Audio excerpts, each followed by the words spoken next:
আশা এবং বিশ্বাস মানুষের জীবনের দুই অমূল্য স্তম্ভ। এটাই হলো ঢাল এবং এটাই হলো অস্ত্র।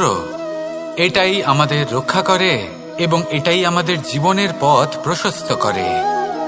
কিন্তু ছোট একটা সমস্যা আছে।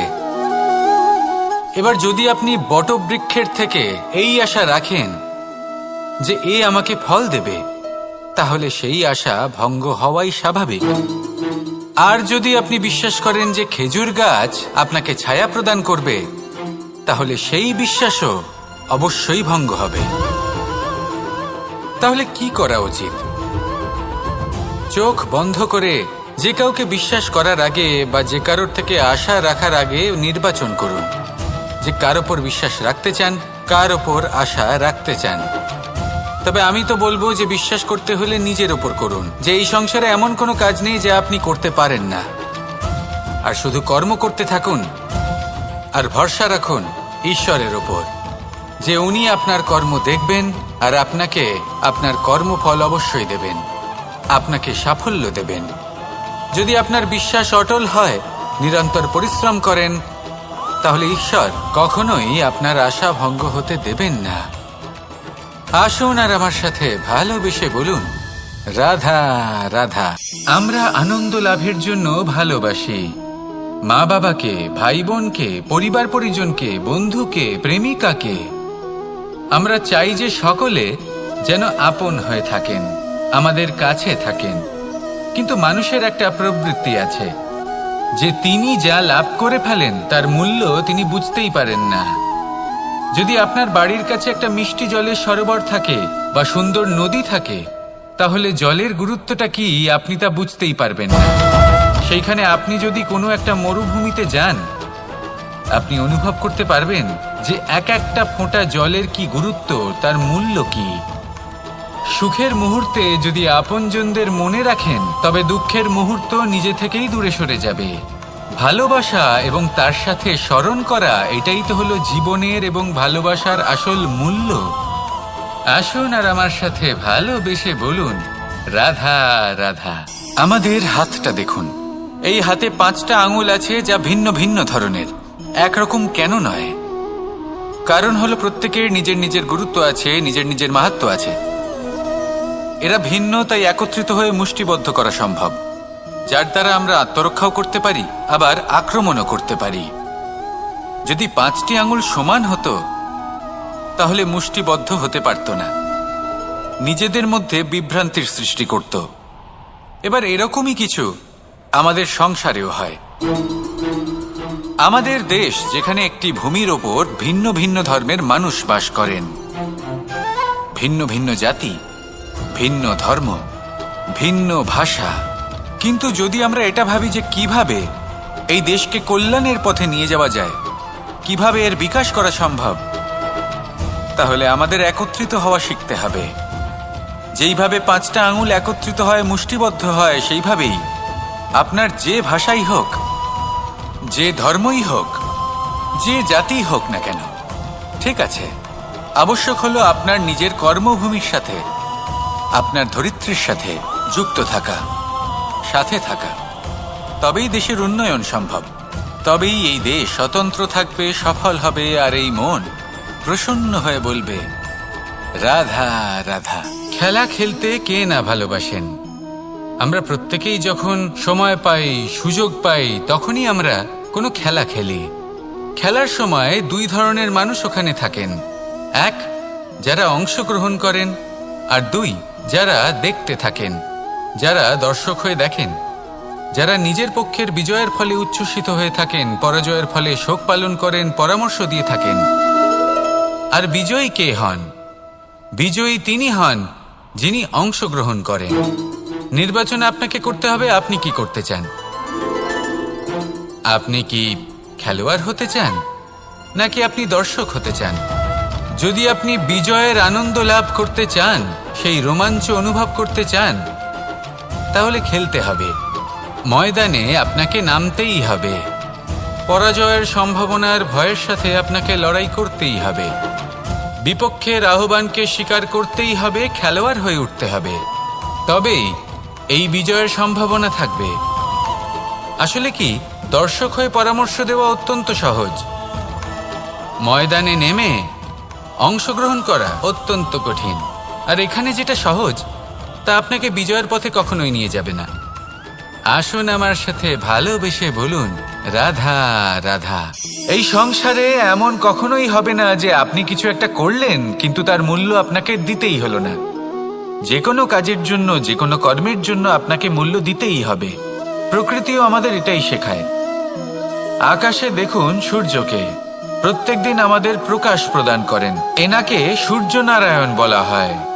ইনি কি মূল্য প্রদান করেন? নিজে জ্বলতে থাকেন। ধরিত্রী মাতা, এই ভূমি, ইনি কি মূল্য প্রদান করেন? প্রহার সহ্য করেন।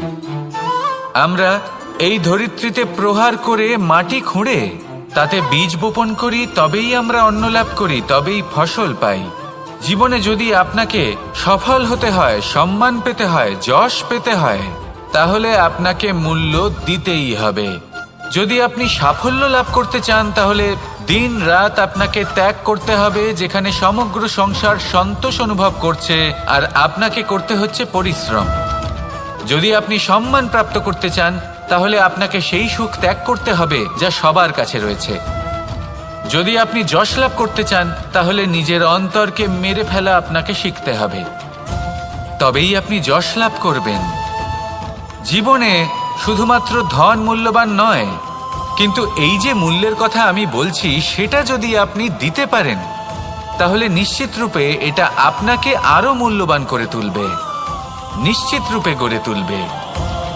তাহলে এটাই করুন আর আমার সাথে ভালোবেসে বলুন, রাধা রাধা। মানুষের শরীর থেকে যা কিছু নির্গত হয় সবই পচনশীল, তা থেকে দুর্গন্ধ বেরোয়, একটা ঘৃণাবোধ জন্ম নেয়। আমাদের রক্ত হোক, অবশিষ্ট হোক, ঘাম হোক, নিঃশ্বাস হোক, আবার এমনকি যখন আমরা মনুষ্য শরীর ত্যাগ করি তারপরেও এই শরীরেও পচন ধরে, তার থেকে দুর্গন্ধ বেরোয়। কিন্তু বিষয়টা হলো এটা আমাদের হাতেই নেই। তাহলে আমাদের হাতে কি রয়েছে? আমাদের কর্ম, আমাদের উদ্দেশ্য আর আমাদের বাণী। যদি এইগুলো শুভ রাখেন তাহলে শুধু নিজে সুগন্ধিত থাকবেন না, এই সমগ্র সংসারকে সুগন্ধিত করে তুলবেন। কথায় আছে যে বাণীর থেকে অধিক মূল্যবান আর কিছুই নেই। সেই জন্য যে কোনো কথা বলার আগে নিজের শব্দকে নিজের মনের তুলাদণ্ডে মেপে দেখুন, তারপরে তার প্রয়োগ করুন। কখনো কখনো এমনও হতে পারে যে আপনার কথা কারোর জীবনে আশীর্বাদ হয়ে দাঁড়ালো, যার দ্বারা হয়তো সে শক্তি এবং প্রসন্নতা লাভ করলো। আবার এমনও হতে পারে যে আপনার কথা হয়তো কারোর মনে এমন আঘাত দিল, সে সেই আঘাত কোনোদিনও ভুলতে পারল না। আসুন আমার সাথে ভালোবেসে বলুন, রাধা রাধা। যদি আমি স্থির করি, যদি নিশ্চিত করি একটা মূর্তি গড়ে তুলব, আর কিছুক্ষণ সেই কাজটা করে আবার কিছুক্ষণ পরে বন্ধ করে দিই, আবার কিছুক্ষণের জন্য কাজটা করে আবার সেই কাজ বন্ধ করে দিই, আবার কিছুক্ষণের জন্য কাজটা করে বলি ক্লান্ত লাগছে, কিছুক্ষণের জন্য বিশ্রাম নিয়ে নিই, যদি এইভাবে আমি কাজটা করি তাহলে কি এই কাজ উচিত সময় এবং উচিতভাবে সম্পন্ন হবে? কখনোই নয়। শুধু তাই নয়, যে কোনো কাজ যদি পূর্ণ করতে হয়, উচিতভাবে করতে হয়, উচিত সময়ের মধ্যে করতে হয়, তাহলে প্রয়োজন সততার এবং অখণ্ড প্রচেষ্টার। সততা ছাড়া আপনি যে কাজই করুন না কেন, উচিত সময় তা সম্পূর্ণ হবে না, আর মনোবাঞ্ছিত ফল আপনি কখনোই পাবেন না। তাই যে কাজই আরম্ভ করুন না কেন সততার সাথে এবং অখণ্ড প্রচেষ্টার সাথে করুন, তখনই কর্ম এবং তখনই এই জীবন সফল হবে এবং এই মন প্রসন্ন হয়ে বলবে, রাধা রাধা। কেউ আমাকে মাখন চোর বলেন, কেউ বা আমাকে মুরলী মনোহর বলেন, কেউ আমাকে যুদ্ধ বিমুখ বলেন, কেউ বা আমাকে সুদর্শনধারী বলেন, কিন্তু আমি আসলে কে? আসুন আজ আমি আপনাকে আমার আসল পরিচয় জানাবো। বাড়িতে সুস্বাদু মাখন থাকা সত্ত্বেও গোপীদের কাছে সুমধুর ভালোবাসাপূর্ণ বকুনি খাওয়া যে ভালোবাসে, সেই হলো কৃষ্ণ। আঙুলে সুদর্শন চক্র থাকা সত্ত্বেও যে রথের লাগাম ধরে থাকবে সেই সিদ্ধান্ত নিয়েছে, সেই হলো কৃষ্ণ। দ্বারকার মতো অনন্য রাজমহল থাকা সত্ত্বেও সুদামার মতো সখা যার অত্যন্ত প্রিয়, সেই হলো কৃষ্ণ। যদি আপনার মনে প্রেম থাকে, আপনি প্রেম বিতরণ করেন, সবাইকে ভালোবাসেন এবং ভালোবাসা রক্ষার খাতিরে শস্ত্র হাতে নিতেও আপনি সক্ষম থাকেন, তাহলে আপনি হলেন কৃষ্ণ। আসুন আমার সাথে ভালোবেসে বলুন, রাধা রাধা। ব্যায়াম, এই শব্দ আমরা সকলে শুনেছি, আর এটা সারা জীবন আমাদের সাথেই থাকে কোনো না কোনো রূপে। যখন আমরা জন্মগ্রহণ করি, চলতে শিখি, প্রথমে আমরা হামাগুড়ি দিয়ে চলি, পরে চলতে চেষ্টা করি কিন্তু পড়ে যাই। তখন আমাদের বাড়ির গুরুজনেরা আমাদের আটকান না, ওনারা মনে করেন এইভাবেই আমাদের সন্তান চলতে শিখবে, এইভাবেই তার পা আরো মজবুত হবে, যা অত্যন্ত গুরুত্বপূর্ণ। এইবার জীবনকালে যতই আমরা এগোতে থাকি, এই ব্যায়াম বিভিন্ন রূপে আমাদের সাথেই থাকে। কিন্তু আপনি কি জানেন যে এই ব্যায়ামের তাৎপর্য আসলে কি? আপনি কি জানেন এই ব্যায়ামের মর্ম আসলে কি? যখনই আমরা এই ব্যায়াম করি, আমাদের শরীরের মাংসপেশি ক্ষয় হয়। প্রথমে তা ক্ষয় হয়, তারপর আবার তা নির্মিত হয়। আরো শ্রেষ্ঠ, আরো শক্তিশালী মাংসপেশি আমরা লাভ করি। অর্থাৎ এই ব্যায়াম হলো সৃজনের বিজ্ঞান। এই ব্যায়াম আমাদের জন্য অত্যন্ত আবশ্যক। সেই জন্য জীবনে যখনই কোনো কিছু নষ্ট হয়ে যায়, চলে যায়, তখন হতাশ হয়ে পড়বেন না, তাকে পুনর্নির্মাণ করার চেষ্টা করবেন। আর এই শিক্ষা আমরা লাভ করি পাখিদের থেকে। যখনই বর্ষা হয়, ঝড় আসে, যখন পাখির বাসা ভেঙে চুরমার হয়ে যায়, তারা হার মেনে নেয় না। সে আবার অল্প অল্প করে সব খুঁজে একত্রিত করে আবার নিজের বাসা বানিয়ে তোলে, পুনরায় এক জীবনকে জন্ম দেয়, এক নতুন পরিবারকে জন্ম দেয়। তাই মনে রাখবেন, জীবনে এইভাবেই যদি আপনি নির্মাণ করতে চান, সৃজন করতে চান, তাহলে সেই নির্মাণের জন্য ভাঙনের অভিজ্ঞতা থাকা অত্যন্ত আবশ্যক। ভগ্ন বস্তুকেও সম্মান করা অত্যন্ত আবশ্যক। এই আচরণ মনে নিয়ে আসুন, মন প্রসন্ন হয়ে বলবে, রাধা রাধা। যখন আমরা কোনো বনে প্রবেশ করি, তখন এই সবুজ ঘাস দেখে, এই কোমল ঘাস দেখে আমাদের মন প্রফুল্ল হয়ে ওঠে। ভিন্ন ভিন্ন প্রজাতির ফুল, ভিন্ন ভিন্ন রঙের ফুল দেখে এই মন আনন্দে ভরে ওঠে। এখানে শিশুরা আনন্দ লাভ করে, বড়রা ভোজন গ্রহণ করেন, কথাবার্তা বলেন, হাঁটাহাঁটি করে বেড়ান। এবার ভেবে দেখুন, যখন এই উপবনের নির্মাণ হয়েছিল, সেই সময় যদি এই মাটিকে সঠিকভাবে খনন না করা হতো, যদি তাতে সঠিকভাবে বীজ রোপণ না করা হতো, যদি কোনো সংঘর্ষ না হতো, পরিশ্রম না করা হতো, যদি চলতে চলতে পায়ে কাঁটা না বিঁধে যেত, তাহলে এই সুন্দর বন দেখে আমরা কি এই আনন্দ লাভ করতে পারতাম? কখনোই নয়। ধরুন কোনো নদীর তটে সুন্দর একটি বন আছে, সেই বনের আনন্দ লাভ করতে গেলে আপনাকে সেই নদী পার করতেই হবে। যদি সুখের নদীর কাছে পৌঁছতে চান, তাহলে তটে যে কাঁটা রয়েছে সেগুলোর সাথে সংঘর্ষ করতেই হবে। এই সংসারে যদি আপনি সুখ লাভ করতে চান, তাহলে সুখ লাভের এই যাত্রা শুরু করতে হবে সংঘর্ষ দ্বারা। তাহলে সংঘর্ষকে স্বাগত জানান, এর পেছনেই সুখ রয়েছে যা আপনার জন্য অপেক্ষা করছে। এবার হাসুন আর আমার সাথে ভালোবেসে বলুন, রাধা রাধা। এই সংসারের সব থেকে কঠোর ধাতুর মধ্যে একটি হলো লোহা। লোহা দিয়ে আমরা অনেক অস্ত্র শস্ত্র লাভ করি, অনেক বস্তুও লাভ করি। এবার এই লোহাকে কাটার জন্য, একে কোনো আকার দেওয়ার জন্য কি প্রয়োগ করতে হয়?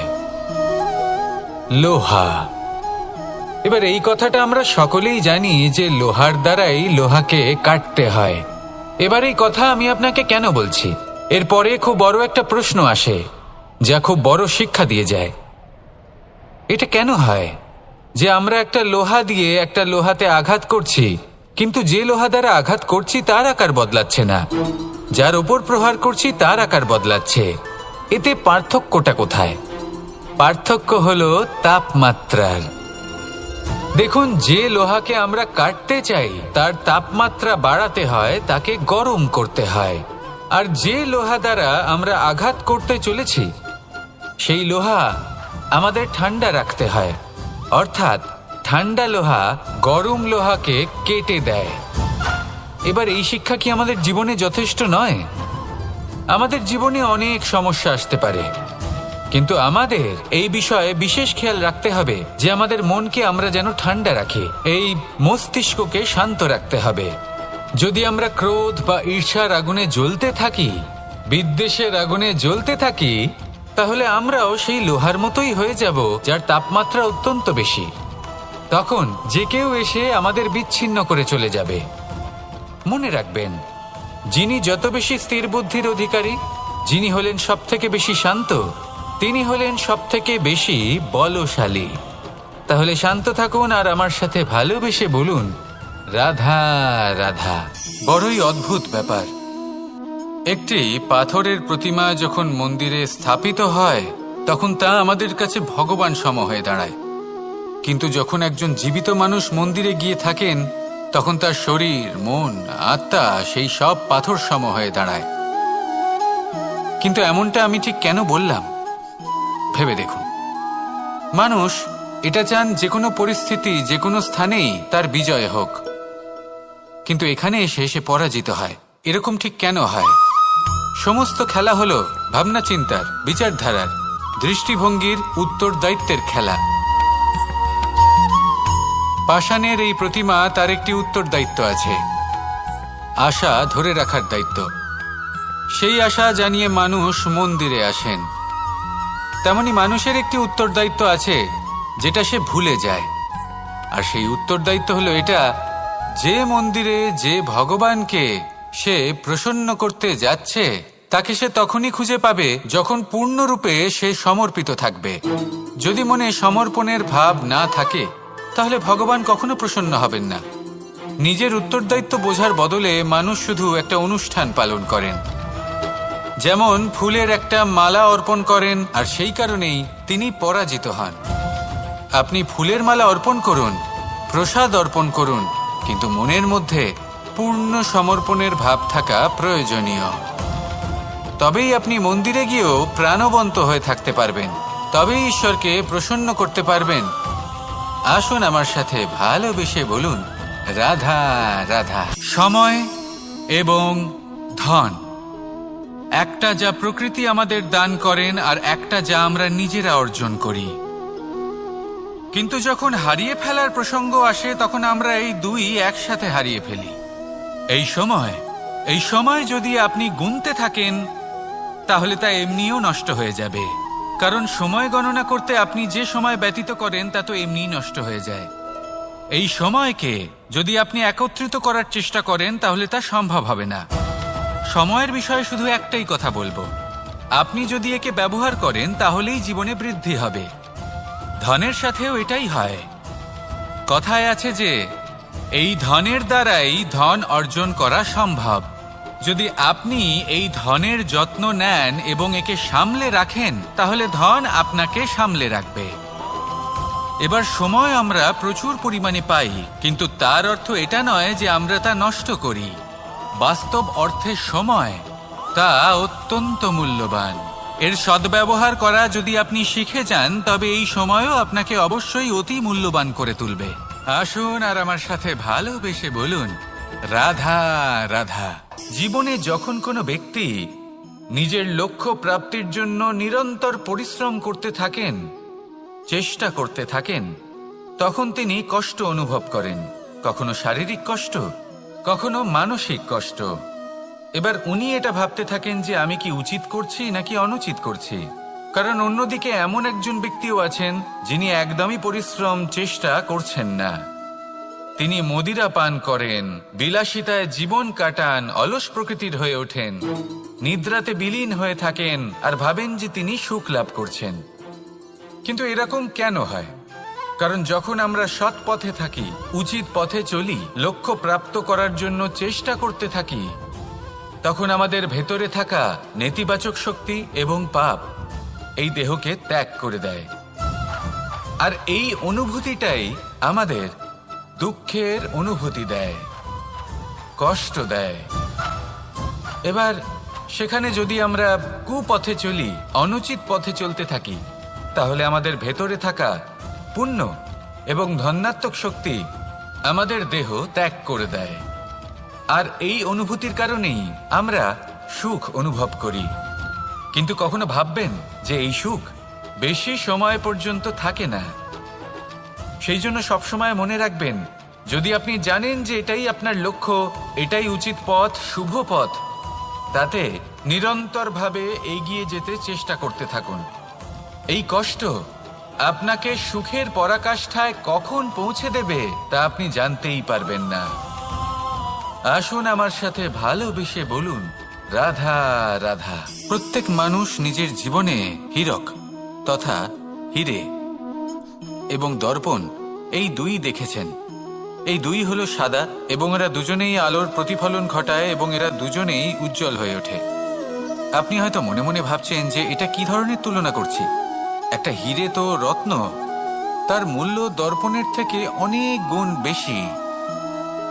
কিন্তু হিরে থাকাতে দর্পণের মূল্য কিন্তু কোনো অংশে কমে যায় না, তাই না? মানুষ যখন হিরে নিজের হাতে নেয় তখন সবার আগে কি খোঁজে? দর্পণ, যাতে তার মধ্যে দিয়ে দেখে সে বুঝতে পারে যে সেই হিরে আদৌ তার শোভাবর্ধন করছে কিনা, তাকে ভালো দেখাচ্ছে কিনা, প্রসাধনের জন্য সেটা ব্যবহার করা ঠিক হবে কিনা। অর্থাৎ হীরের উপস্থিতিতে দর্পণের গুরুত্ব কম হলো না, দর্পণের কারণে হীরের মূল্য বোঝা গেল। আমাদের জীবনেও ঠিক এরকমই ঘটে। আপনারা যদি সংসারে নিজের আশেপাশে দেখেন, এমন অনেক মানুষ দেখতে পাবেন যারা নিজেদের ক্ষেত্রে মহান স্থানে পৌঁছেছেন, নিপুণ এবং শ্রেষ্ঠ হয়েছেন। আর তাদের মধ্যে আপনার নিজের মনে হয় যেন আপনি হলেন দর্পণ। নিজেকে ছোট মনে করবেন না। আপনার মূল্য কম হচ্ছে না, আপনার নিজস্ব মূল্য আছে। আর যদি আপনার অস্তিত্ব না থাকে তাহলে ওনাদের অস্তিত্বের মূল্য সংসার বুঝতেই পারবে না। জীবনে সবসময় চেষ্টা করবেন যাতে আপনি আরো বেশি শ্রেষ্ঠ হয়ে উঠতে পারেন। আপনি নিজে যে স্থানে আছেন সেটাকে ছোট মনে করবেন না, তারও নিজস্ব একটা মূল্য আছে। যদি আপনি হিরে হয়ে থাকেন তাহলে অহংকার করবেন না, যদি আপনি দর্পণ হয়ে থাকেন তাহলে নিজেকে ছোট মনে করবেন না।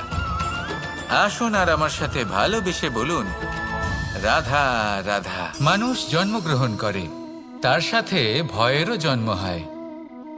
ছোটবেলা থেকেই আমাদের মনে কোনো না কোনো প্রকারের ভয় থেকেই যায়।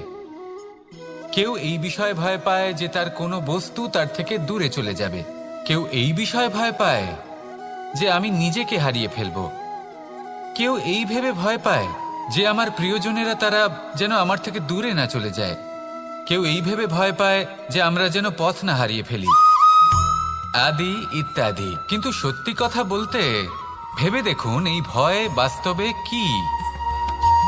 শুধুই একটা মনস্থিতি, আর কিছুই নয়। যা কিছু আপনি জীবনে পেয়েছেন তা একদিন আপনাকে হারাতে হবে। এই জীবন হলো আপনারই, কিন্তু তাও একদিন সমাপ্ত হবে। তাই ভয় পেয়ে কি লাভ? এই ভয় শুধু আপনাকে জীবন যাপন করা থেকে বাধা দিচ্ছে, আর কিচ্ছু নয়। পথ হারিয়ে ফেললেই বুঝতে পারবেন যে নতুন পথ কিভাবে বানাতে হয়। কিছু মানুষকে জীবন থেকে হারালে তবেই আপনি বুঝবেন যে আপনার আপনজনকে। এই ভয়ের কারণে ভীত হয়ে থাকবেন না।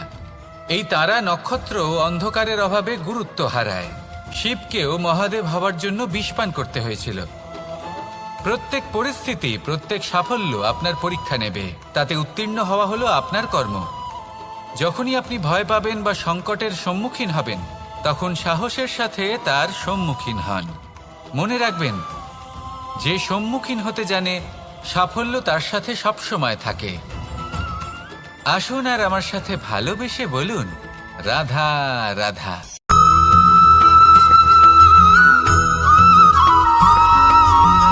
এই সংসারে প্রত্যেক মানুষ এটাই চান যে তিনি যেন ধনবান হন, আর্থিক অবস্থা তার ভালো থাকে, ওনার বাড়িতে লক্ষ্মীর আগমন হয়।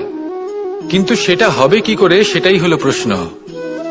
কেউ বলেন যে যদি পরিশ্রম করো তাহলে ধন অর্জন সম্ভব, কেউ বলেন যে যদি বিদ্যা লাভ হয় তবেই ধন অর্জন সম্ভব, কেউ বলেন যে যদি বলশালী হও তবেই সম্পন্ন থাকবে।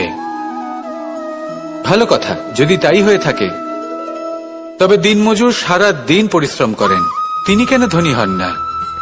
অনেকজন বিদ্বান মানুষ আছেন এই সংসারে, তারা কেন ধনবান হন না? অনেক সংখ্যক বলশালী ব্যক্তি আছেন, তাদের কাছে ধন নেই কেন?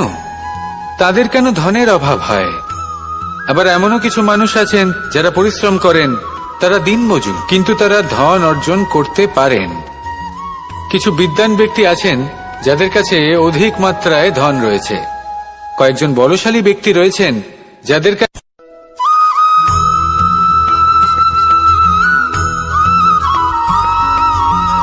পিতা আর পুত্রের সম্পর্ক অত্যন্ত মধুর হয়ে থাকে। পিতা স্বপ্ন দেখেন, তাকে পূর্ণ করার সকল সম্ভাব্য চেষ্টা করেন, কিন্তু তাও অনেক সময় ওনার স্বপ্ন অপূর্ণ থেকে যায়। তখন পিতা ভাবেন যে স্বপ্ন উনি পূর্ণ করতে পারেননি, ওনার সন্তান তা অবশ্যই পূরণ করবে। যে স্থানে উনি কখনো পৌঁছতে পারেননি, সেই স্থানে ওনার পুত্র অবশ্যই পৌঁছবে। পিতা নিজের সন্তানের ভবিষ্যৎ নিয়ে সেই স্বপ্ন দেখেন, আর যখন সেই সন্তান সামনে এগোতে থাকে তখন তার দুঃখ হয় না, বরং গর্ব হয়।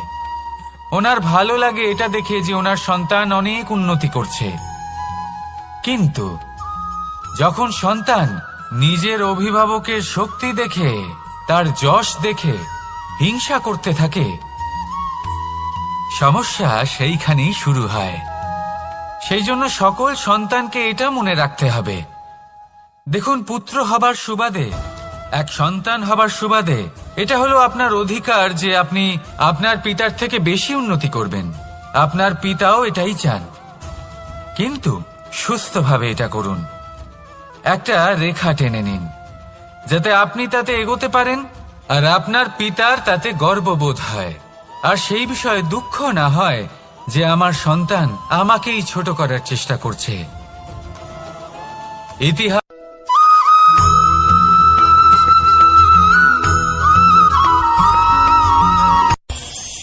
এই সংসারে আমরা প্রকাশ কোথা থেকে পাই? এর উত্তর বড়ই সরল। ভোরে যখন সূর্যোদয় হয় তখন প্রকাশের কিরণ আমাদের ঘরে এসে পৌঁছয়, এইভাবেই আমরা প্রকাশ লাভ করি। এবার এই প্রকাশের আলোতেই আমরা সারাদিনের কাজ সম্পন্ন করি। সন্ধে হয়ে যায়, সূর্যাস্তও হয়ে যায়, আর আমাদের ঘর যাতে অন্ধকার না হয় তার জন্য আমরা একটা প্রদীপ প্রজ্বলিত করি। এটাই ঘটে আমাদের জীবনেও। এবার প্রবাহমান আয়ুর সাথে আমরা আমাদের অন্তরে যদি একটা প্রদীপ প্রজ্বলিত করে নিই তাহলে বিষয়টাই অন্যরকম হবে। এবার আপনি বলবেন কোন প্রকাশের কথা বলছি যা আমাদের অন্তরে জাগ্রত করা সম্ভব? আমাদের আত্মার মাঝে প্রেমের প্রকাশ জাগ্রত করার কথা বলছি, কারণ আমাদের এই জীবন এও হলো দিনের আলোর মতো। আজ প্রকাশ আছে, কিন্তু কোনোদিন অবশ্যই অস্ত হবে। কিন্তু অস্ত হবার আগে যদি আমরা আমাদের আত্মার মাঝে প্রেমের এই প্রকাশ উজ্জ্বলিত করে নিই তাহলে আমাদের সন্ধ্যাকালও আমরা আনন্দে এবং প্রেমে যাপন করব। তাহলে আসুন আর আমার সাথে ভালোবেসে বলুন, রাধা রাধা।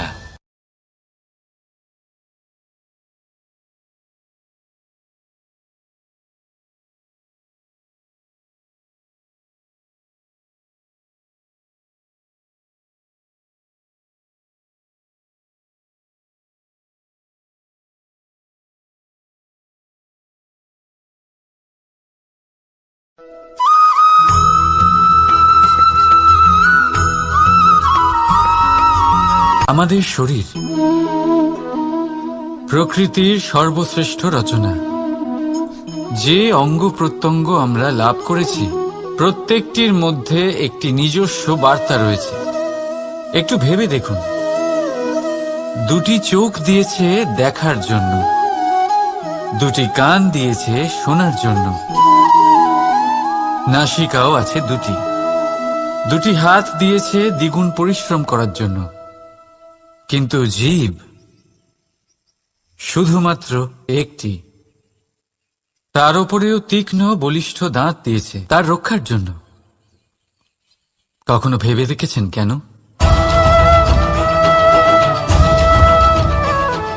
কারণ শব্দ আর শব্দের প্রয়োগ মানুষের সবচেয়ে বড় অস্ত্র, যার প্রয়োগ যত ভেবেচিন্তে করা যায় মানুষ তার জীবনে ততটাই উপরে উঠতে পারে। তাহলে মনে রাখুন, দেখুন, শুনুন আর বুঝুন বেশি, বলুন কম। রাধা রাধা।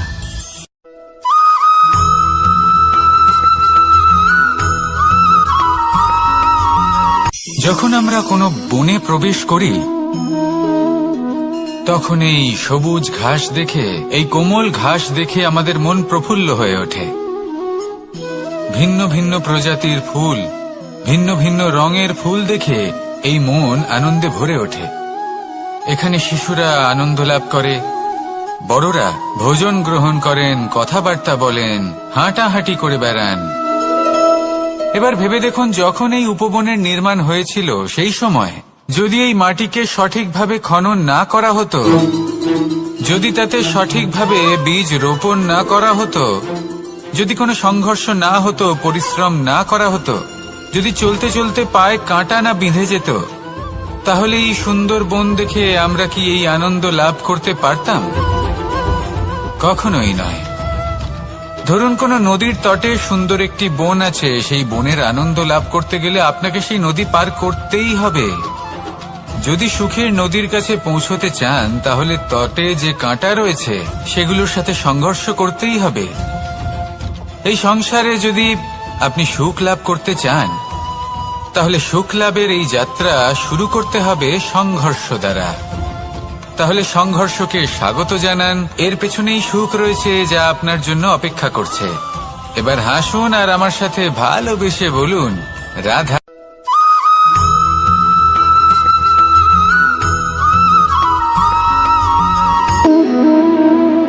সম্পর্ক হলো আমাদের জীবনের একটি আধার। কিছু সম্পর্ক এমন যা আমরা জন্মসূত্রে লাভ করি, যেমন পরিবার, মা, বাবা। কিছু সম্পর্ক আছে যা আমরা জীবনে অর্জন করে থাকি, তা সে প্রেমের হোক, স্নেহের হোক বা বন্ধুত্বের।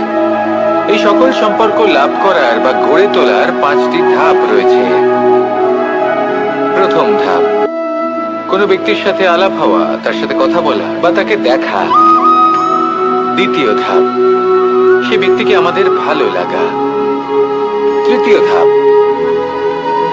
আমাদের এটা চাইতে শুরু করা যে জীবনে এই ব্যক্তি যেন আমাদের বন্ধু হন, আমাদের জীবনে থাকেন, বা আমাদের কাউকে ভালোবেসে ফেলা আর এটা আমাদের ভাবা বা চাওয়া যে সেই ব্যক্তি যেন আজীবন আমার সাথে থাকেন, আমার জীবনে আমার সাথী হয়ে। চতুর্থ ধাপ, লাভ করা। এবার এই ধাপটি অনেক মানুষের পক্ষেই খুবই সরল হয়, বড়ই সরলভাবে নিজেদের সঙ্গীকে লাভ করে থাকেন। কিছু মানুষের জন্য এই ধাপ অত্যন্ত কঠিন হয়ে থাকে। অনেক প্রতিকূল পরিস্থিতির উপর জয়লাভ করে তারা সঙ্গীকে লাভ করেন, কিন্তু লাভ অবশ্যই করেন। এরপরে আসে পঞ্চম, অন্তিম এবং সব থেকে গুরুত্বপূর্ণ ধাপ। সেটা হলো সেই সম্পর্ক পালন করা। এটা হলো এমন এক বিষয় যা প্রত্যেক মানুষের শেখা উচিত। যদি ব্যক্তি নিজের জীবনে সম্পর্ক রক্ষা করতে শিখে যান, তবে প্রত্যেক সম্পর্ক তার জীবনকে স্বর্গ করে তুলবে। আসুন আর আমার সাথে ভালোবেসে বলুন রাধা রাধা।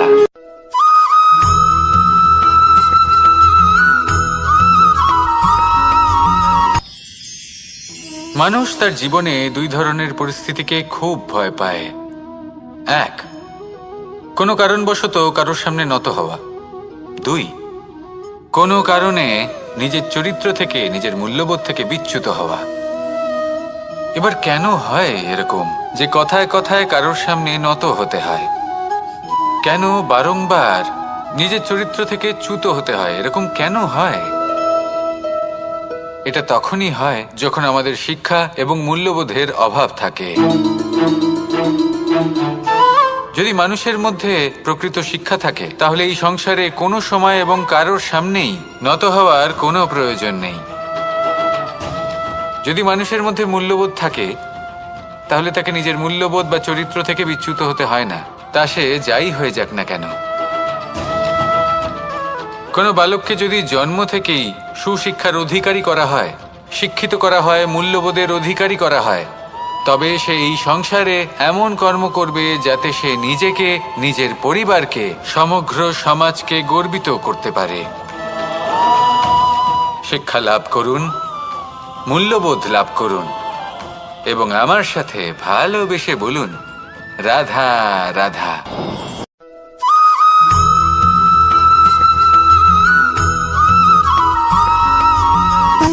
সুখ, দুঃখ এবং শক্তি, এই তিন হলো এই সংসারের ত্রিদেবের মতো। আমাদের জীবনে যা কিছু ঘটছে এই তিনটির ভিত্তির উপরেই হচ্ছে। আসলে এই সংসারের একটা নিয়ম আছে, যখনই আপনি কিছু লাভ করেন এই সংসার আপনার পরীক্ষা নেয়। এটা জানার জন্য আপনার পরীক্ষা নেয় যে আপনি যা কিছুই লাভ করেছেন আপনি কি আদৌ সেটার যোগ্য কিনা। ঠিক সেইভাবেই এই সুখ, দুঃখ এবং শক্তি আপনার পরীক্ষা নিয়ে থাকে। যখন সুখ আসে তখন সে আপনার পরীক্ষা নেয় যে আপনার মধ্যে অহংবোধ জাগ্রত হয়নি তো। যদি অহংবোধ চলে আসে তাহলে সুখ সেখানেই সঙ্গ ত্যাগ করে। দুঃখ আপনার ধৈর্যের পরীক্ষা নিতে থাকে, আর যদি আপনার মধ্যে ধৈর্য না থাকে তাহলে এটা আপনাকে আরো বেশি দুঃখের গভীর অন্ধকারে ঠেলে দেবে। সেখানে শক্তি পরীক্ষা নেয় আপনার বিনম্রতার। যদি আপনি বিনম্র না হন তাহলে হয় এই শক্তি আপনার সঙ্গ ত্যাগ করবে, নয় এই শক্তি বিনম্রতার অভাবে আপনার পতনের কারণ হতে পারে। এই সংসারে যে কোনো ব্যক্তি যিনি এই পরীক্ষায় উত্তীর্ণ হয়ে থাকেন এই জীবনে তিনি সাফল্য লাভ করেন। আসুন আমার সাথে ভালোবেসে বলুন, রাধা রাধা।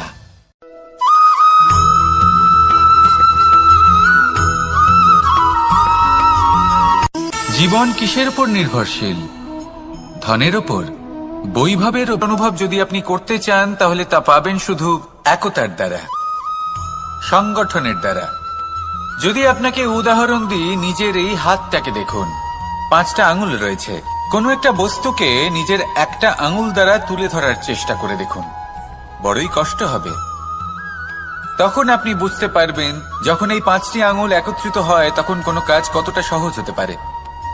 এটাই হলো শক্তি, একতার। সব থেকে ভালো উদাহরণ যদি আপনাকে দিই তাহলে বাঁশি। এই বাঁশি থেকে অত্যন্ত মধুর সুর নির্গত হয় যা সবার মন প্রসন্ন করে দেয়। এই কথা সত্যি, কিন্তু এই বাঁশি আমি একটা বা দুটো আঙুল দিয়ে বাজাতে পারবো না। আমাকে প্রত্যেকটা আঙুল ব্যবহার করতেই হবে, তবেই এর থেকে মধুর সুর নির্গত হবে যা সকলকে প্রসন্ন করবে, ঠিক কিনা? ঠিক এইভাবেই যদি আপনি চান যে আপনার জীবনরূপী বাঁশি থেকেও মধুর সুর নির্গত হোক বা সবার মনকে প্রসন্ন করে তুলুক, তাহলে আপনাকেও জীবনে একতা নিয়ে আসতেই হবে। আপনি একাও কর্ম করতে পারেন, পথ চলতেও পারেন, সামনেও এগোতে পারেন, সাফল্যও লাভ করতে পারেন। কিন্তু যখন সকলে একসাথে এগোবেন, সেই পথে চলবেন, সেই কর্মই করবেন, তখন লক্ষ্যে অবশ্যই পৌঁছবেন, সাফল্য অবশ্যই লাভ করবেন। কিন্তু সেই সাফল্য এবং তার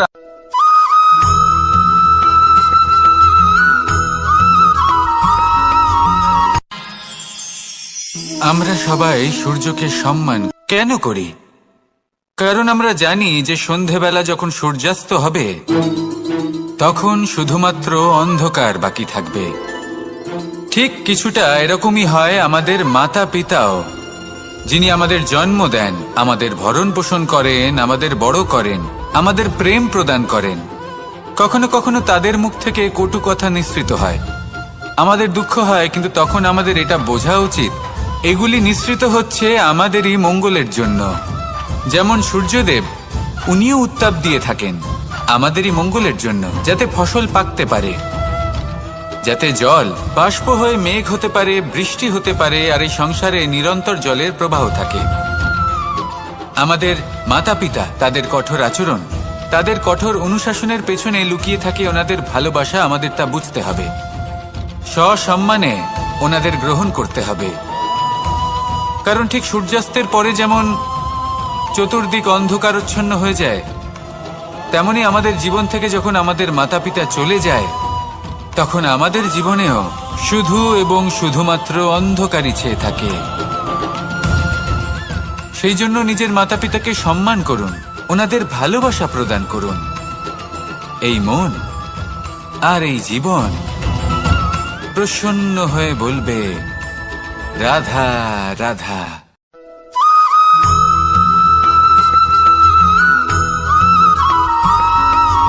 বসন্ত ঋতু, এই সময় মন আনন্দে ভরে থাকে। এমন মনে হয় যেন আমরা আকাশে বিচরণ করতে চলে যাই, কিন্তু সেটা তো সম্ভব নয়। সেই জন্য হয়তো আমরা ঘুড়ি ওড়াই, এই ঘুড়িকে নিজেদের প্রতিরূপ মনে করে। এবার অনেক মানুষ আছেন যারা ঘুড়ি ওড়ান, কিন্তু এই কর্মের সারমর্ম কি সেটা কজন বুঝতে পারেন? আপনি এটা মনে করুন যে আপনি হলেন সেই ঘুড়ি, আর এই সুতো যিনি ধরে রয়েছেন তিনি হলেন পরমাত্মা। আর এই সুতো যেখান থেকে শুরু হয় সেই লাটাই হলো আমাদের কর্মচক্র। এবার আপনি নিজেই অনুমান করুন যে এই উড়ান কার ওপর নির্ভরশীল? পরমাত্মার ওপর আর আপনার কর্মের ওপর। যদি পরমাত্মা আপনার হাত ধরে থাকেন, আপনার সাথে থাকেন, যদি আপনি শুভ কর্ম করতে থাকেন, আপনি এই আকাশে উড়তে থাকবেন। কিন্তু কোথাও যদি পরমাত্মার সাথে এই বন্ধন ছিন্ন হয়, আপনার কর্মচক্র খারাপ হয়ে যায় বা থেমে যায়, তাহলে আপনার এই ঘুড়ি কেটে যাবে আর দূরে কোনো গাছের ডালে গিয়ে আটকে যাবে। তাই শুধুমাত্র ঘুড়ি ওড়াবেন না, তার থেকে শিখুন, পরমাত্মার সাহচর্যে থাকুন, সবসময় শুভ কর্ম করতে থাকুন আর সবসময় এই আকাশে উড়তে থাকুন। আসুন আর আমার সাথে ভালোবেসে বলুন, রাধা।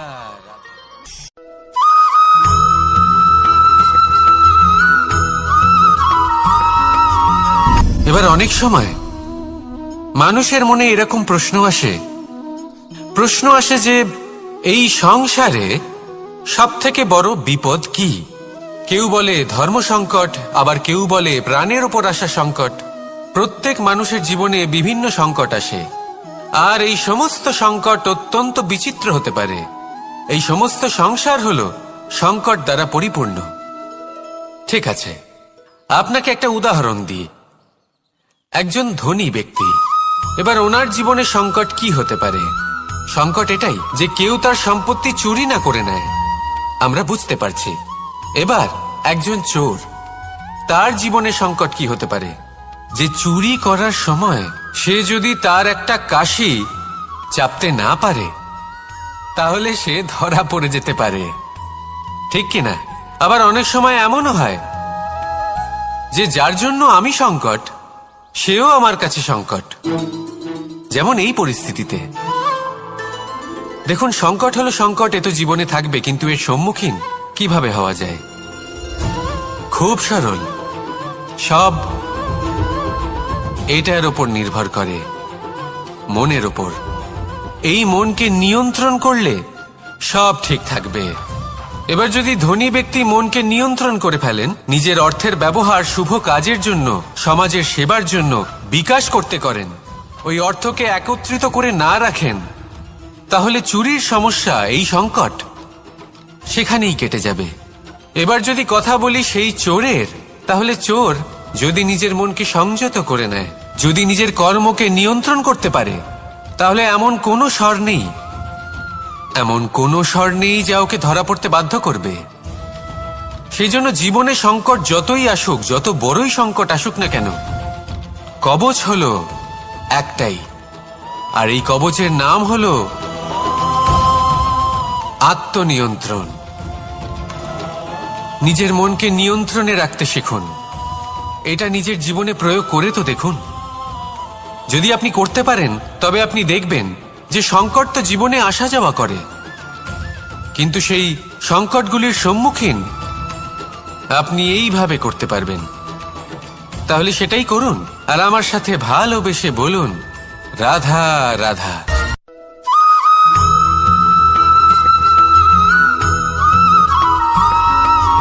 জীবনে যখন কোনো ব্যক্তি নিজের লক্ষ্য প্রাপ্তির জন্য নিরন্তর পরিশ্রম করতে থাকেন, চেষ্টা করতে থাকেন, তখন তিনি কষ্ট অনুভব করেন, কখনো শারীরিক কষ্ট, কখনো মানসিক কষ্ট। এবার উনি এটা ভাবতে থাকেন যে আমি কি উচিত করছি নাকি অনুচিত করছি, কারণ অন্যদিকে এমন একজন ব্যক্তিও আছেন যিনি একদমই পরিশ্রম চেষ্টা করছেন না। তিনি মদিরা পান করেন, বিলাসিতায় জীবন কাটান, অলস প্রকৃতির হয়ে ওঠেন, নিদ্রাতে বিলীন হয়ে থাকেন আর ভাবেন যে তিনি সুখ লাভ করছেন। কিন্তু এরকম কেন হয়? কারণ যখন আমরা সৎ পথে থাকি, উচিত পথে চলি, লক্ষ্য প্রাপ্ত করার জন্য চেষ্টা করতে থাকি, তখন আমাদের ভেতরে থাকা নেতিবাচক শক্তি এবং পাপ এই দেহকে ত্যাগ করে দেয়। আর এই অনুভূতিটাই আমাদের দুঃখের অনুভূতি দেয়, কষ্ট দেয়। এবার সেখানে যদি আমরা কুপথে চলি, অনুচিত পথে চলতে থাকি, তাহলে আমাদের ভেতরে থাকা পুণ্য এবং ধনাত্মক শক্তি আমাদের দেহ ত্যাগ করে দেয়। আর এই অনুভূতির কারণেই আমরা সুখ অনুভব করি। কিন্তু কখনো ভাববেন যে এই সুখ বেশি সময় পর্যন্ত থাকে না। সেই জন্য সবসময় মনে রাখবেন, যদি আপনি জানেন যে এটাই আপনার লক্ষ্য, এটাই উচিত পথ, শুভ পথ, তাতে নিরন্তরভাবে এগিয়ে যেতে চেষ্টা করতে থাকুন। এই কষ্ট আপনাকে সুখের পরাকাষ্ঠায় কখন পৌঁছে দেবে তা আপনি জানতেই পারবেন না। আসুন আমার সাথে ভালোবেসে বলুন, রাধা রাধা।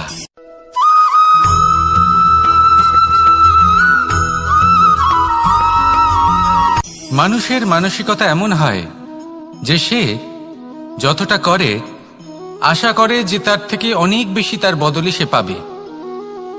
দেখুন, সবকিছুই আপনার ভাবনা চিন্তার উপর নির্ভর করছে। আপনি যদি ফলের বিষয়ে ভেবে কর্ম করতে থাকেন তাহলে সেটা অনুচিত। জীবনের আসল আনন্দ হলো নিজের কর্ম করতে থাকা, ফলের চিন্তা করা উচিত নয়। যদি আপনি এরকম ভাবেন যে আমি এতটা করছি, আমার এতটা পাওয়া উচিত, সেই ভাবনা অনুচিত। যদি আপনি সেবার মানসিকতা নিয়ে কর্ম করতে থাকেন, কর্মচক্রে প্রবাহিত হন, যদি আপনি এমন ভাবনা রাখেন যে আমি এতটা পাচ্ছি তাই এর থেকে অনেক বেশি আমি কর্ম করব, তাহলে নিশ্চিতরূপে আপনি যতটা করছেন তার থেকে অনেক বেশি আপনি পাবেন, আপনার আশার থেকে অনেক বেশি আপনি পাবেন। শুধু জীবনে অনেক বেশি কাজ করতে থাকুন, ফলের চিন্তা করবেন না। আর মনে রাখবেন, এই ভাবনাই সব থেকে বড় বীজ। কর্মের উপর বিশ্বাস রাখুন, জীবনে যা যা আপনি চান সবই সুখময় হবে। আসুন আর আমার সাথে ভালোবেসে বলুন, রাধা রাধা।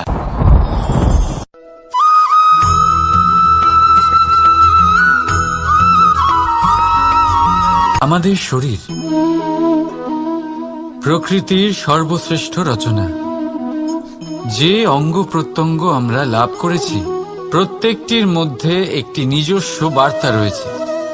একটু ভেবে দেখুন, দুটি চোখ দিয়েছে দেখার জন্য, দুটি কান দিয়েছে শোনার জন্য, নাসিকাও আছে দুটি, দুটি হাত দিয়েছে দ্বিগুণ পরিশ্রম করার জন্য। কিন্তু জীব শুধুমাত্র একটি, তার উপরেও তীক্ষ্ণ বলিষ্ঠ দাঁত দিয়েছে তার রক্ষার জন্য। কখনো ভেবে দেখেছেন কেন?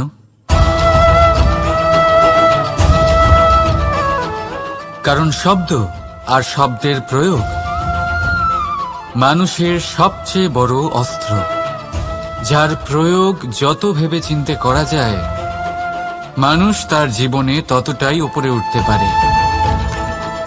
তাহলে মনে রাখুন, দেখুন, শুনুন আর বুঝুন বেশি, বলুন কম।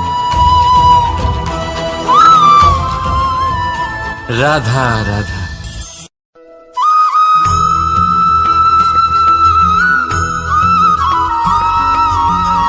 এই সংসারে কোনো বস্তু হোক বা ব্যক্তি হোক, তার একার গুরুত্ব কিন্তু খুব বেশি নয়। একটা উদাহরণ হিসেবে বৃষ্টির ফোঁটাকে ভেবে দেখুন। যদি একটি বৃষ্টির ফোঁটা হয় তাহলে তার খুব বেশি গুরুত্ব থাকে না, কিন্তু যখন সহস্র বৃষ্টির ফোঁটা মেঘের মধ্যে দিয়ে ঝরে পড়ে, তখন সেটা বর্ষার রূপ ধারণ করে। সেই বর্ষা যা এই প্রকৃতিকে শান্ত করে। সেইভাবেই পাথরের ছোট টুকরো, তার খুব বেশি গুরুত্ব থাকে না, কিন্তু যখন অসংখ্য পাথরের টুকরো একত্রিত হয় তখন তা পর্বতের আকার ধারণ করে।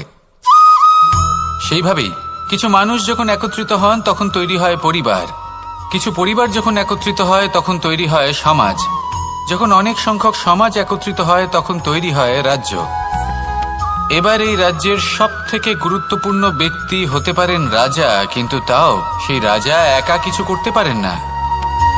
যুদ্ধ লড়ার সময় তারও নিজের সৈন্যদলকে প্রয়োজন পড়ে।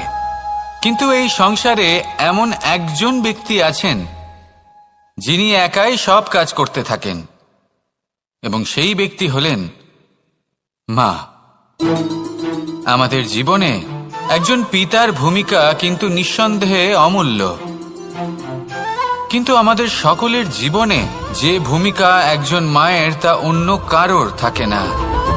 একজন মা একাই সন্তানকে বড় করতে পারেন, সংস্কারী করে তুলতে পারেন, তার জন্য পরিশ্রম করেন। আর এত কিছু কাজ করার পরেও তার কাজের জন্য তিনি প্রশংসা অবশ্য পান না। উল্টে যদি সেই সন্তান অনুচিত পথে চালিত হয়, অনুচিত কর্ম করে, তখন সেই মাকেই অপবাদের পাত্র হয়ে উঠতে হয়। আমাদের জীবনে মায়ের যোগদান কতটা সেটা বুঝুন। আপনাকে বড় করে তোলার জন্য উনি কতটা পরিশ্রম করেছেন সেটা বুঝুন। আজ থেকে, এখন থেকে, এই মুহূর্ত থেকে মাকে সম্মান করতে শিখুন।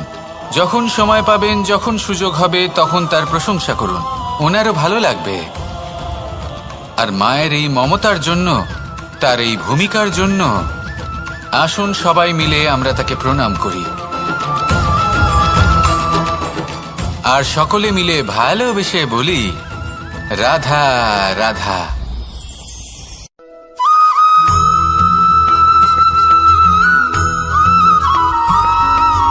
ফিরে আসছিলেন এবং তাদের ফেরার পথে হঠাৎ করে কোথাও থেকে একটি বাছুর চলে এলো।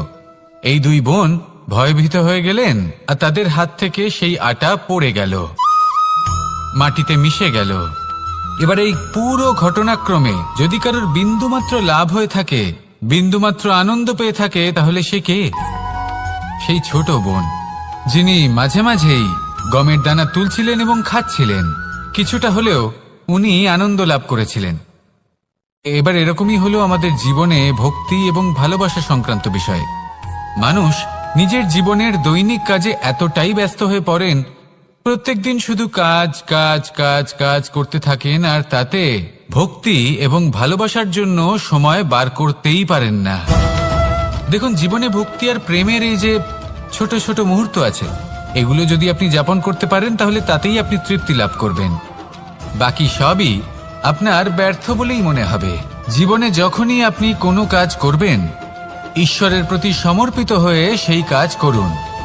আর যখনই সময় পাবেন, তাহলে সেই সময় নিজের আপনজনদের দিন, যাদের আপনি ভালোবাসেন, তাদের প্রতি যত্নবান হন, তাদের শুভাকাঙ্ক্ষী হন। এই প্রেম আর ভক্তির ছোট ছোট মুহূর্তগুলো আপনার জীবনকে চরিতার্থ করে তুলবে। আসুন আমার সাথে ভালোবেসে বলুন, রাধা রাধা।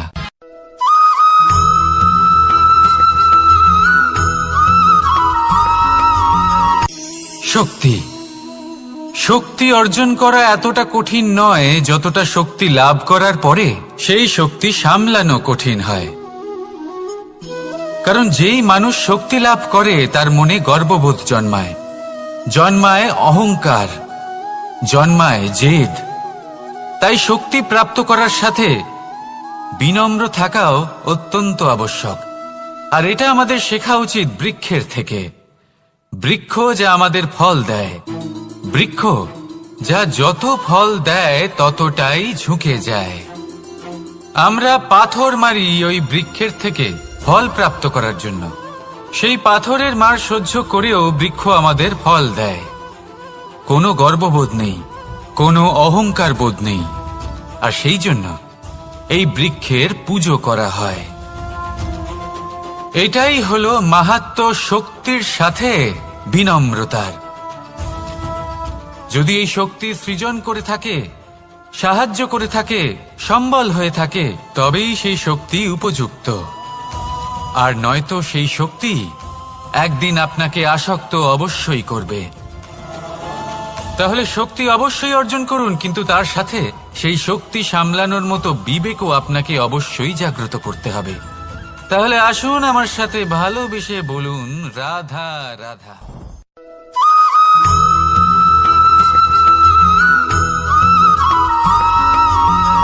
যখন আমরা কোনো বনে প্রবেশ করি, তখন এই সবুজ ঘাস দেখে, এই কোমল ঘাস দেখে আমাদের মন প্রফুল্ল হয়ে ওঠে। ভিন্ন ভিন্ন প্রজাতির ফুল, ভিন্ন ভিন্ন রঙের ফুল দেখে এই মন আনন্দে ভরে ওঠে। এখানে শিশুরা আনন্দ লাভ করে, বড়রা ভোজন গ্রহণ করেন, কথাবার্তা বলেন, হাঁটাহাঁটি করে বেড়ান। এবার ভেবে দেখুন, যখন এই উপবনের নির্মাণ হয়েছিল সেই সময় যদি এই মাটিকে সঠিকভাবে খনন না করা হতো, যদি তাতে সঠিকভাবে বীজ রোপণ না করা হতো, যদি কোনো সংঘর্ষ না হতো, পরিশ্রম না করা হতো, যদি চলতে চলতে পায়ে কাঁটা না বিঁধে যেত, তাহলে এই সুন্দর বন দেখে আমরা কি এই আনন্দ লাভ করতে পারতাম? কখনোই নয়। ধরুন কোনো নদীর তটে সুন্দর একটি বন আছে, সেই বনের আনন্দ লাভ করতে গেলে আপনাকে সেই নদী পার করতেই হবে। যদি সুখের নদীর কাছে পৌঁছতে চান, তাহলে তটে যে কাঁটা রয়েছে সেগুলোর সাথে সংঘর্ষ করতেই হবে। এই সংসারে যদি আপনি সুখ লাভ করতে চান, তাহলে সুখ লাভের এই যাত্রা শুরু করতে হবে সংঘর্ষ দ্বারা। তাহলে সংঘর্ষকে স্বাগত জানান, এর পেছনেই সুখ রয়েছে যা আপনার জন্য অপেক্ষা করছে। এবার হাসুন আর আমার সাথে ভালোবেসে বলুন, রাধা।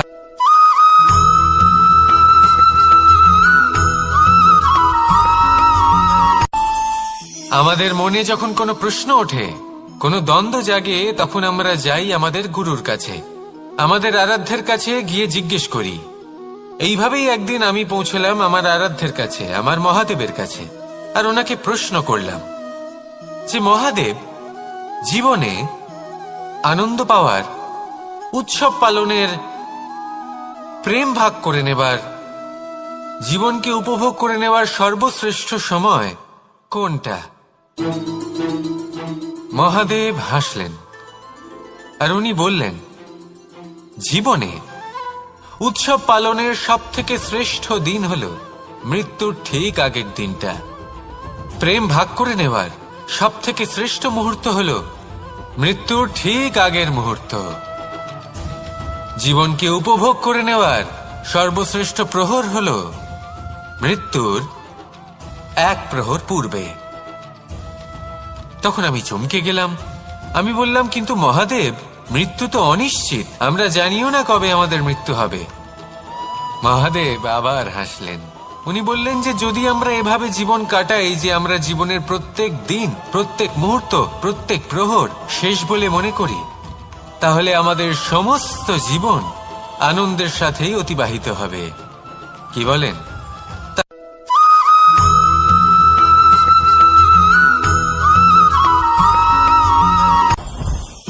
জীবনে কিছু শেখা অত্যন্ত গুরুত্বপূর্ণ।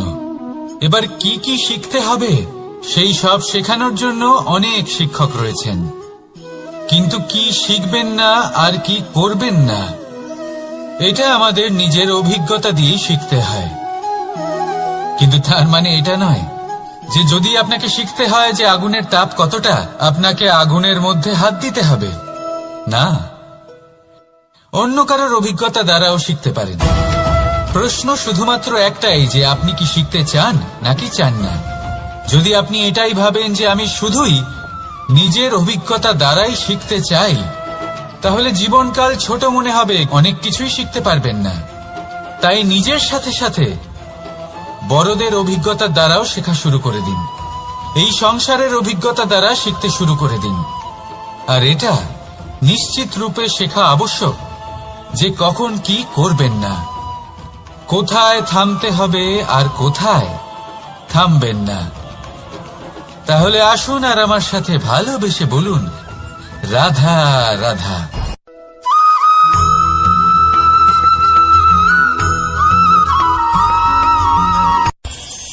এই সংসারে আমরা প্রকাশ কোথা থেকে পাই? এর উত্তর বড়ই সরল। ভোরে যখন সূর্যোদয় হয় তখন প্রকাশের কিরণ আমাদের ঘরে এসে পৌঁছয়। এইভাবেই আমরা প্রকাশ লাভ করি। এবার এই প্রকাশের আলোতেই আমরা সারাদিনের কাজ সম্পন্ন করি।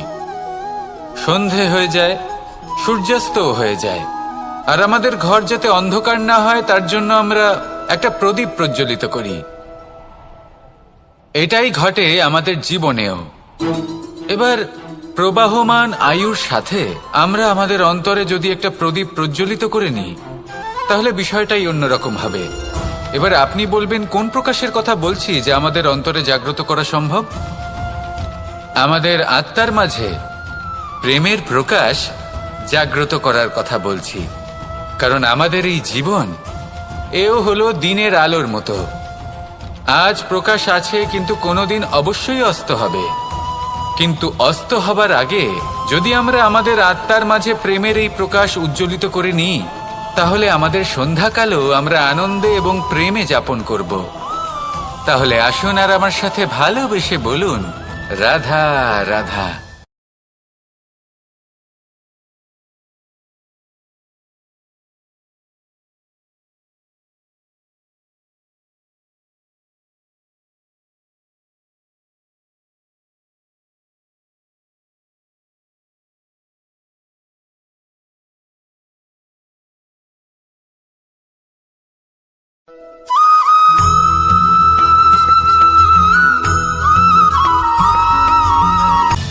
সময়, জীবন, কাল। দেখতে গেলে এই তিনটি শব্দ একটি শব্দেরই সমার্থক শব্দ মনে হয়, কিন্তু এই শব্দগুলির অর্থ কি সমান? কখনোই নয়। হ্যাঁ, এই সময় চলতে থাকে, জীবন চলতে থাকে, কালচক্র চলতে থাকে।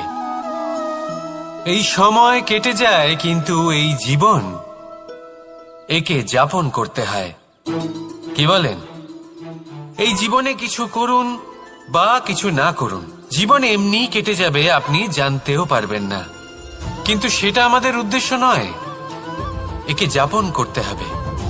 এই জীবনে প্রেরণা পেতে শিখুন, প্রেরণা দিতে শিখুন, আহ্বান গ্রহণ করতে শিখুন, আহ্বান জানাতে শিখুন, মহান কাজ করতে শিখুন, ধন্যাত্মক বোধ জাগিয়ে তুলুন। জীবন অতিবাহিত করার অর্থ কি তা আপনি শিখে যাবেন। কারণ সময় কেটে যায়, সমস্ত যুগ কেটে যায়, কিন্তু জীবনের রীতি জীবন কাটিয়ে দেওয়া নয়, জীবন যাপন করা। এই জীবন সম্পূর্ণরূপে অনুভব করতে হবে, নতুন পথ বানাতে হবে। এবারে যদি এই জীবন বাঁচার সময় একবার ভেবে দেখুন, যদি মনে প্রেম থাকে, সদ্ভাবনা থাকে, তাহলে কি হবে? এই জীবনকে বাঁচার অনুভূতিটাই অন্যরকম হয়ে যাবে, একটা আনন্দময় অনুভূতি লাভ করবেন। তাহলে এটাই করুন আর আমার সাথে ভালোবেসে বলুন, রাধা রাধা।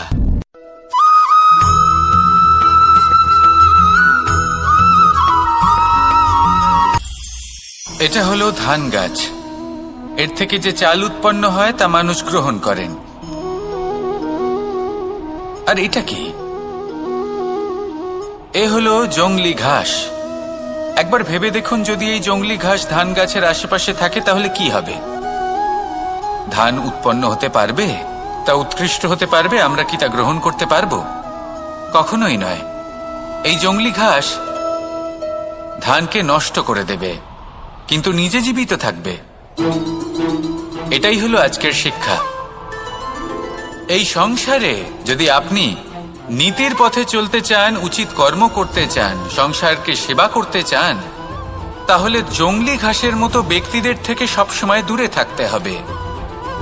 সেই ব্যক্তি যারা দুর্নীতি এবং মিথ্যা দ্বারা পরিপূর্ণ, যাদের ব্যবহার অশুভ, যাদের অনেক অশুভ গুণ রয়েছে, তারা সঠিক নয়। সেই সকল ব্যক্তি যাদের চরিত্র অত্যন্ত দুষ্ট হয়, তারা হয় শুভ চরিত্রের ব্যক্তিকে একদম নষ্ট করে দেয়, নয় নিজের মতো বানিয়ে তোলে। তাই যদি আপনি নীতির পথে চলতে চান, এই সংসারের জন্য শুভ কর্ম করতে চান, তাহলে সেই সঙ্গ লাভ করুন যে সঙ্গ জ্ঞানে পরিপূর্ণ, যাদের মধ্যে অনেক গুণ আছে, যাদের থেকে প্রতিদিন কিছু শিখতে পারবেন। এমন ব্যক্তির সাথে জীবন অতিবাহিত করুন, দুরাচারীদের থেকে দূরে থাকুন। তবেই এই মন প্রসন্ন হয়ে বলবে, রাধা রাধা।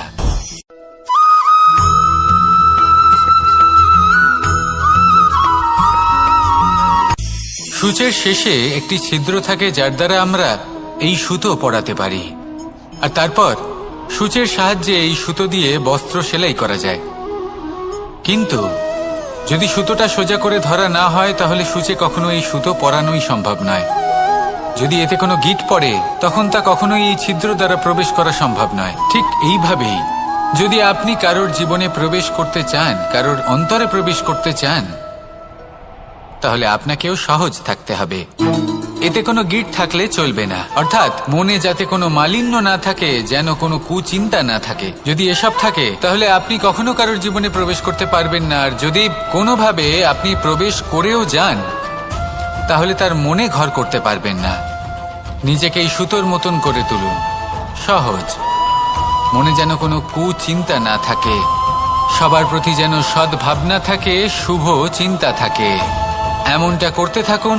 এমন একটা দিন আসবে যেদিন এই সমস্ত সংসারের ব্যক্তির মনে আপনি বাস করবেন, আর তখন এই মন প্রসন্ন হয়ে বলবে, রাধা রাধা।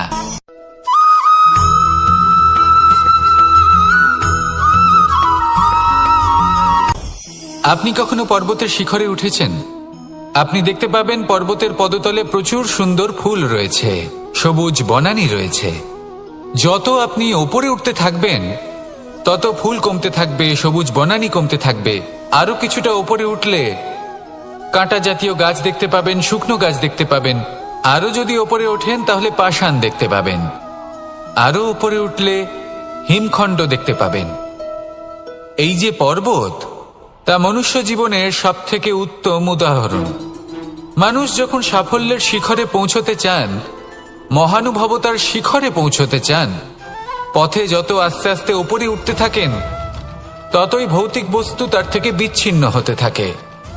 যদি তিনি সেই ভৌতিক বস্তুগুলি ত্যাগ না করতে পারেন, তাহলে কখনোই সেই স্থানে পৌঁছতে পারবেন না। আর মানুষ যদি উচিত ত্যাগ করতে পারেন, পথে অগ্রসর হতে থাকেন, এগোতে থাকেন, তাহলে একদিন না একদিন তিনি মহানুভবতার, জ্ঞানের, সাফল্যের হিমের স্বাদ অবশ্যই লাভ করবেন। মনে রাখবেন, মানব জীবনে ত্যাগ হলো অত্যন্ত গুরুত্বপূর্ণ অংশ।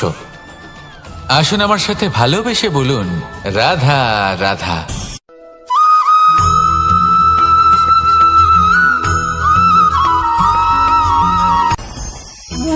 ভোজন। এবার ভোজন সংগ্রহ করার জন্য মানুষ কি না করেন, সব সময় চেষ্টা করতে থাকেন। ফসল উৎপাদনের জন্য অনেক পরিশ্রম করতে থাকেন, কিন্তু অনেক সময় অনেক পরিশ্রম করার পরেও ফসল ভালো উৎপাদন হয় না। এর কারণ কি? কারণ হলো এটাই যে আপনি পরিশ্রম হয়তো অনেক করেছেন, কিন্তু আপনার নজর তো সেই বীজের দিকে ছিলই না যা আপনি রোপণ করেছেন। সেই জন্য সব সময় কোনো বীজ রোপণ করার আগে তাকে পরখ করে দেখুন, তা অত্যন্ত আবশ্যক। আর সেইভাবেই যখনই কোনো কর্মের প্রশ্ন আসে, তাহলে সেখানে শুধুমাত্র পরিশ্রম যথেষ্ট নয়। সেই কাজের প্রতি আপনার কর্তব্য কি, আপনার উদ্দেশ্য কি, সেটা জানা হলো অত্যন্ত গুরুত্বপূর্ণ। তাই কর্ম করুন, কিন্তু সেই কর্মের প্রতি আপনার যা উদ্দেশ্য, তার মাহাত্ম্য বুঝতে চেষ্টা করুন। তাহলে আসুন আমার সাথে ভালোবেসে বলুন, রাধা রাধা।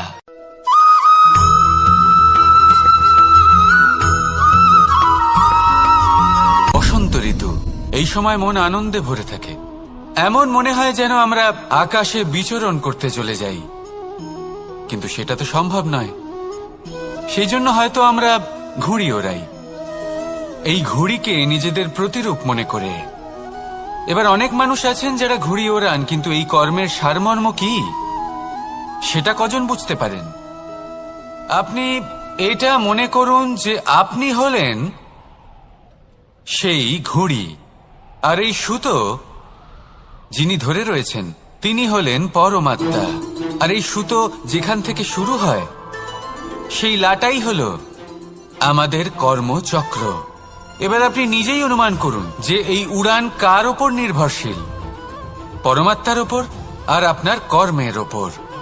যদি পরমাত্মা আপনার হাত ধরে থাকেন, আপনার সাথে থাকেন, যদি আপনি শুভ কর্ম করতে থাকেন, আপনি এই আকাশে উড়তে থাকবেন। কিন্তু কোথাও কোথাও যদি পরমাত্মার সাথে এই বন্ধন ছিন্ন হয়, আপনার কর্মচক্র খারাপ হয়ে যায় বা থেমে যায়, তাহলে আপনার এই ঘুড়ি কেটে যাবে আর দূরে কোনো গাছের ডালে গিয়ে আটকে যাবে। তাই শুধুমাত্র ঘুড়ি ওড়াবেন না, তার থেকে শিখুন, পরমাত্মার সাহচর্যে থাকুন, সবসময় শুভ কর্ম করতে থাকুন আর সবসময় এই আকাশে উড়তে থাকুন। আসুন আর আমার সাথে ভালোবেসে বলুন, রাধা।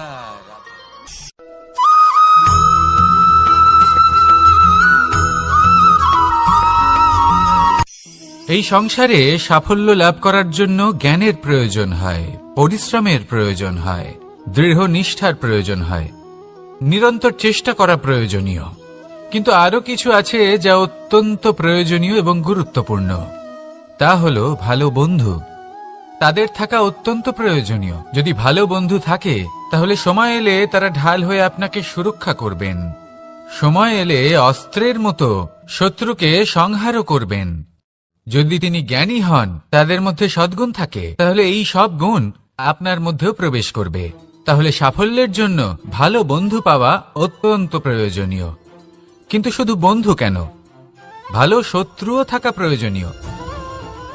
এবার আপনি ভাববেন, আমি কি বললাম? যদি আপনার জীবনেও ভালো অর্থাৎ শক্তিশালী শত্রু থাকে, তাহলে আপনিও শক্তিশালী হতে থাকবেন। এই শত্রু আপনাকে প্রেরিত করবে আরো বেশি শক্তিশালী হয়ে ওঠার। কখনো কোনো হরিণকে দেখুন, তীব্র গতিতে দৌড়তে থাকে। কেন তীব্র গতিতে দৌড়য়? এই কারণে নয় যে কোথাও তার জন্য মধুর ঘাস অপেক্ষা করে রয়েছে, না। সে এই কারণে তীব্র গতিতে দৌড়য় কারণ সেটা না করলে তার পেছনে একটি সিংহ আছে যে ওকে নিজের ভোজন করে ফেলবে। তাই জীবনে বিপদ, সংকট, এই সবকিছুও হলো অত্যন্ত গুরুত্বপূর্ণ। তার সম্মুখীন হতে শিখুন আর আমার সাথে ভালোবেসে বলুন, রাধা রাধা।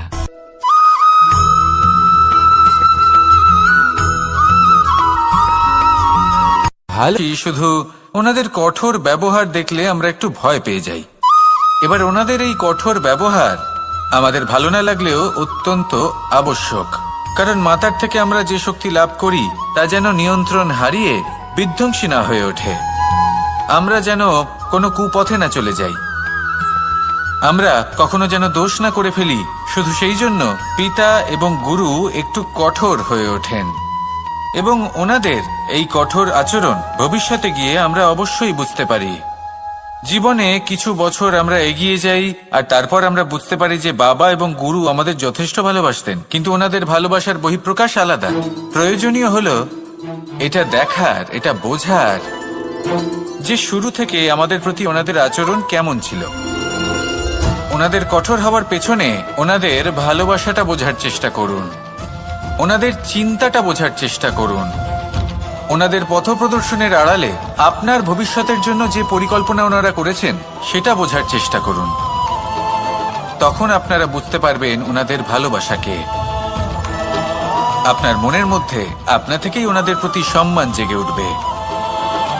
নিজের পিতা এবং নিজের গুরু এই দুজনের প্রতি কৃতজ্ঞতা প্রকাশ করুন আর আমার সাথে ভালোবেসে বলুন, রাধা রাধা।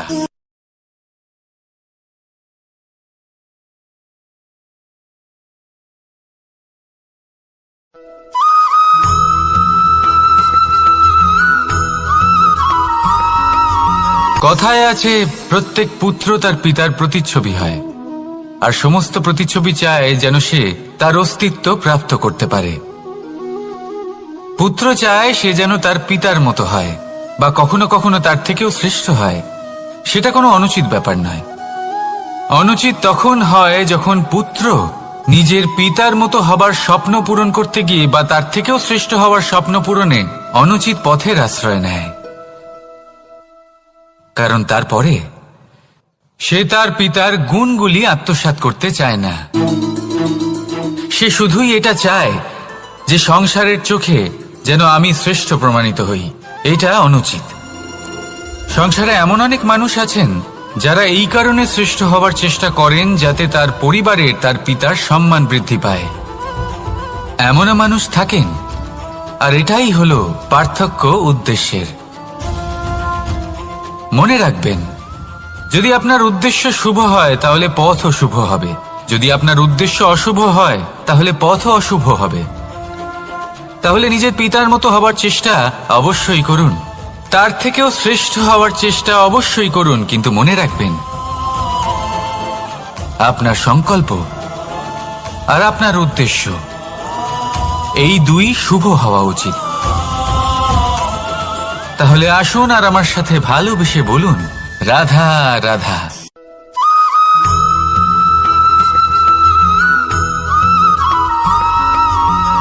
আপনি কখনো কোনো বাজকে নিজের বাসা বানাতে দেখেছেন? এই বাজ যখনই কোনো বাসা বানায় তখন উঁচু গাছের ডালে বা কোনো পর্বতের শিখরে বাসা বানায়, অনেক উচ্চতায়, আর সেখানে তার সন্তানও জন্মগ্রহণ করে। যখন এই সন্তানেরা জন্মায় তখন এই বাজ খুবই ভালোবেসে এবং খুব সাবধানে এদের পালন পোষণ করে। নিজের ঠোঁট দিয়ে তাদের ঠোঁটে খাবার পরিবেশন করে। কিন্তু যেই সেই সন্তানেরা হৃষ্টপুষ্ট হয়ে যায় এবং সেই কথা বাজ নিজে বুঝতে পেরে যায়, সেই বাজ নিজেই সেই বাসা ছিন্ন ভিন্ন করে দেয়। সেই সন্তান যাদের সবেমাত্র ডানা গজিয়েছে, কিভাবে উড়তে হয় তারা জানে না, সেই সন্তানগুলিকে উচ্চতা থেকে ঠেলে দেয়। সেই সন্তান প্রথমে ভয়ভীত হয়ে যায়। তারা সামনে মৃত্যুকে দেখতে পেয়ে ভয়ের কারণে তাদের ডানা ঝাপটাতে থাকে, আর সেই প্রক্রিয়াতেই সেই সন্তানগুলি উড়তে শুরু করে দেয়। এবার এই ঘটনায় আমরা কি শিক্ষা পেতে পারি? এটাই, যদি আপনি মাতা পিতা হন তাহলে নিজের সন্তানকে অবশ্যই স্নেহ করুন, কিন্তু তাদেরকে নিজের আঁচলের তলায় বেঁধে রাখবেন না। যদি আপনি চান আপনার সন্তান জীবনে উন্নতি করুক, তাহলে নিজের মুঠো থেকে তাদের স্বতন্ত্র করে দিন। এই সংসারে সংঘর্ষ করতে দিন। সেই সন্তান নিজেই বুঝতে পারবে যে জন্মের সময় পাওয়া ডানা কি করে ব্যবহার করতে হয়। আর আপনার চোখের সামনে আপনার সন্তান এই আকাশে উড়তে থাকবে। তাহলে আসুন আমার সাথে ভালোবেসে বলুন, রাধা রাধা।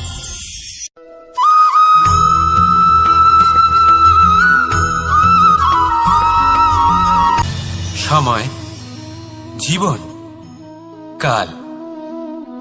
দেখতে গেলে এই তিনটি শব্দ একটি শব্দেরই সমার্থক শব্দ মনে হয়, কিন্তু এই শব্দগুলির অর্থ কি সমান? কখনোই নয়। হ্যাঁ, এই সময় চলতে থাকে, জীবন চলতে থাকে, কালচক্র চলতে থাকে। এই সময় কেটে যায়, কিন্তু এই জীবন একে যাপন করতে হয়। কি বলেন? এই জীবনে কিছু করুন বা কিছু না করুন, জীবন এমনি কেটে যাবে, আপনি জানতেও পারবেন না। কিন্তু সেটা আমাদের উদ্দেশ্য নয়। একে যাপন করতে হবে। এই জীবনে প্রেরণা পেতে শিখুন, প্রেরণা দিতে শিখুন, আহ্বান গ্রহণ করতে শিখুন, আহ্বান জানাতে শিখুন, মহান কাজ করতে শিখুন, ধন্যাত্মক বোধ জাগিয়ে তুলুন। জীবন অতিবাহিত করার অর্থ কি তা আপনি শিখে যাবেন। কারণ সময় কেটে যায়, সমস্ত যুগ কেটে যায়, কিন্তু জীবনের রীতি জীবন কাটিয়ে দেওয়া নয়, জীবন যাপন করা। এই জীবন সম্পূর্ণরূপে অনুভব করতে হবে, নতুন পথ বানাতে হবে। এবারে যদি এই জীবন বাঁচার সময় একবার ভেবে দেখুন, যদি মনে প্রেম থাকে, সদ্ভাবনা থাকে, তাহলে কি হবে?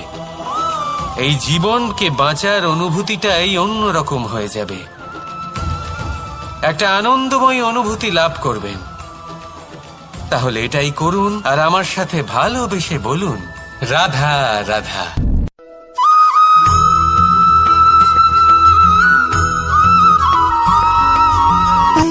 সুখ, দুঃখ এবং শক্তি, এই তিন